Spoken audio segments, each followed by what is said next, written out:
திமுக கூட்டணியில் இருந்து இந்திய கம்யூனிஸ்ட் விலகியுள்ளதாக அக்கட்சியின் மாநில செயலாளர் மு. வீரபாண்டியன் தெரிவித்துள்ளார்.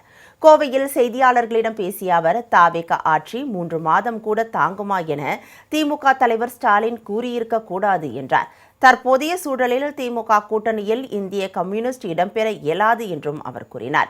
இடைத்தேர்தல் தேதி அறிவிக்கப்பட்டவுடன் யாருடன் கூட்டணி என்பது குறித்து ஆலோசித்து முடிவு எடுக்கப்படும் என அவர் குறிப்பிட்டார். முதலமைச்சர் ஜோசப் விஜய் பத்திரிகையாளர்களை சந்திக்க வேண்டும் என மு. வீரபாண்டியன் வலியுறுத்தினார். திமுக கூட்டணியில் இன்றுள்ள சூழலில் இடம்பெற இயலாது. போதுமா? ஓகே.